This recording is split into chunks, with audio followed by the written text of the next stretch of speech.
মুসাপুর ক্লোজারের যে ব্রিজটি রয়েছিল, সেখানে যে গেটটি রয়েছিল, এই গেটটি ভেঙে পড়ার কারণে প্রতিনিয়ত ছোট ফেনী নদীর যে জোয়ার এই নদীতে বয়ে চলে, তখন এই নদীর ভাঙা এবং গড়া দুইটির খেলা চলে। নোয়াখালী, চরপার্বতী এবং সোনাগাজীর এই কাজিরহাট অঞ্চলের দুই অঞ্চলের মানুষের সেতু বন্ধন এখন আর নাই, সেটি ভাঙাতে পরিণত হয়েছে। এখানকার অঞ্চলের মানুষেরা চান এখানে দ্রুত একটি সেতু তৈরি করার জন্য। সেতুটি তৈরি হলে দুই অঞ্চলের মানুষের বন্ধন, আত্মীয়তার সম্পর্ক সেটি আরও বেশি সুদৃঢ় হবে।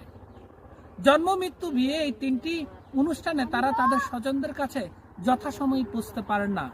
কোনো একজন স্বজন যদি মারা যায়, তার দাপন কাপন এবং সৎকার করতে গিয়ে তাদের আসলে দিন পার হতে হয়, কারণ তারা প্রতিনিয়তই অপেক্ষা করেন কখন এখানে জোয়ার আসবে আর ভাটাটা পূর্ণ হবে।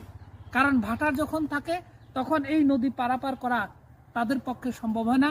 জোয়ার আসলে নৌকা চলে, তারা এই জোয়ারের পানিতে সে অঞ্চলে বা এই অঞ্চলে এসে তাদের যে স্বজনের যে আনুষ্ঠানিকতা সেগুলো তারা সম্পূর্ণ করতে পারেন। যে সরকারই থাকুক না কেন, এই অঞ্চলটিতে যেন একটি সেতু নির্মাণ করা হয় সেই প্রত্যাশা করছেন এখানকার সাধারণ জনগণ।